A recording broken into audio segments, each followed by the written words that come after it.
Halo, dan selamat datang kembali di Selaman Mendalam kita. Hari ini kita bakal bahas sosok penting nih dari sejarah Banten, Sultan Maulana Yusuf. Anda sudah siapkan beberapa catatan menarik ya soal beliau? Iya, halo. Betul sekali. Sultan Maulana Yusuf ini kan Sultan Banten kedua ya, putra dari Sultan Maulana Hasanuddin. Pemerintahannya memang nggak lama, cuma sekitar 10 tahun, 1570 sampai 1580. Singkat tapi katanya dampaknya besar ya. Sering disebut-sebut masa pemerintahannya itu fase keemasan Banten. Betul, catatan Anda menyoroti itu. Tapi, nggak cuma soal keemasannya aja. Kita juga bakal lihat sisi lain. Momen-momen krusial menjelang akhir hayatnya. Ada dinamika perebutan tahta yang, cukup menegangkan sepertinya. Oke, jadi misi kita hari ini, kita coba bedah ya peran sentral Maulana Yusuf ini apa, terus kompleksitas politik zaman itu gimana, dan warisan penting apa sih yang ditinggalkannya buat peradaban Banten? Siap ya? Siap, mari kita bongkar bareng-bareng. Oke, kita mulai dari yang sering disebut orang dulu. Penaklukan Pakuan Pajajaran, tahun 1579. Ini kan salah satu pencapaian besar beliau ya? Iya, betul. Dan ini bukan cuma sekedar, nambah wilayah kekuasaan gitu. Penaklukan Pajajaran ini jadi semacam titik balik akhir dari kerajaan Hindu yang signifikan di Jawa Barat. Berarti dampaknya besar ke penyebaran Islam dong ya? Tepat sekali. Ini mempercepat islamisasi di pedalaman Pasundan.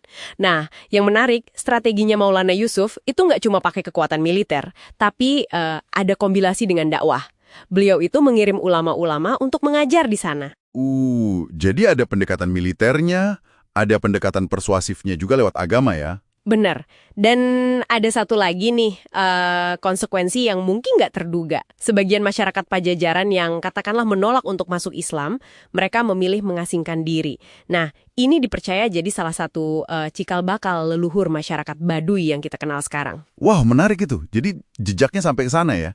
Oke, selain penaklukan itu, beliau kan juga dikenal sebagai pembangun ulung. Sampai ada julukan teknokrat segala. Semboyannya itu, Gawe Kuta Baluwarti Bata Kalawan Kawis. Iya, membangun benteng pertahanan dari bata dan karang. Dan itu bukan cuma slogan loh, ini benar-benar mencerminkan fokus pemerintahannya. Fokusnya kemana aja tuh? Benteng doang. Nggak cuma benteng Surosowan yang diperkuat pakai bata dan karang itu, tapi visinya jauh lebih luas. Pertanian diperluas, didukung sama sistem irigasi yang dibangun, ada bendungan juga. Irigasi, bendungan, sampai bikin danau buatan juga ya, Situ Tasikardi itu kan? Betul, Situ Tasikardi. Itu untuk ketahanan air, pengairan. Terus, penataan pemukiman juga. Beliau menata kampung-kampung berdasarkan keahlian warganya. Ada kampung Pakojan, misalnya untuk pedagang dari luar, Gujarat, Arab. Ada Kesunyatan yang jadi pusat pendidikan Islam. Jadi ini visi membangun peradaban yang utuh ya.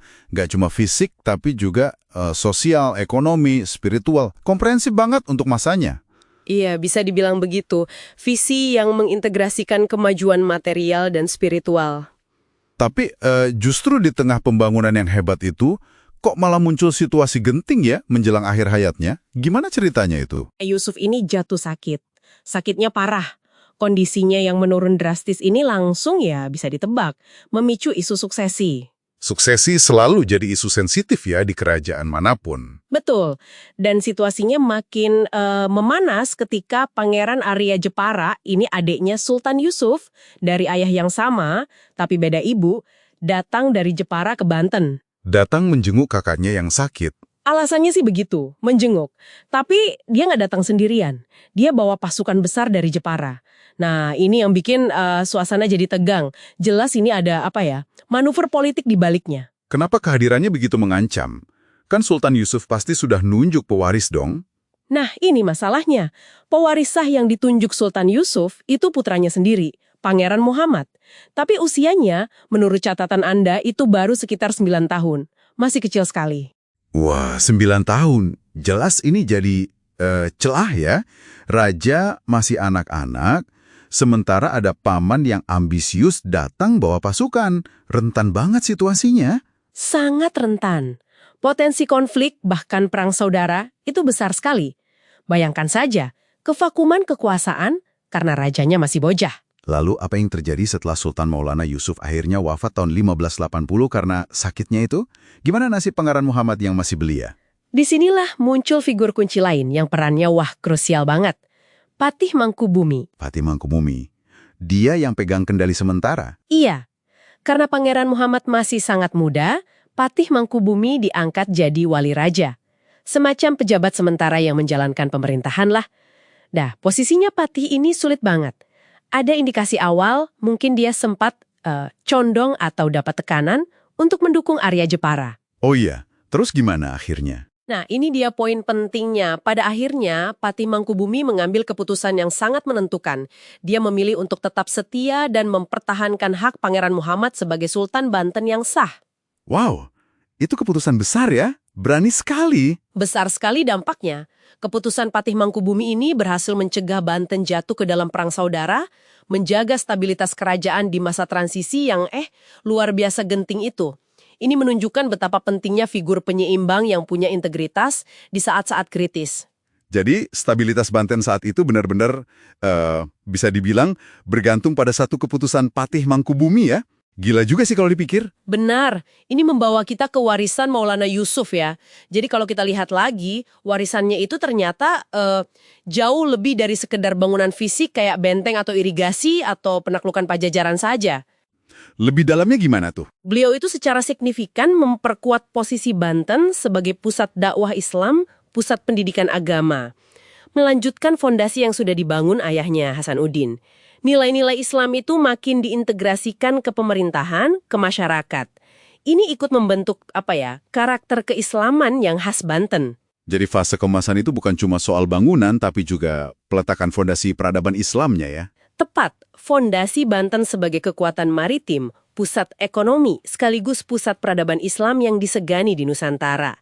Nah, semboyan gawe Kuta Balu Arti tadi, benteng bata dan karang itu, bisa kita maknai lebih luas lagi.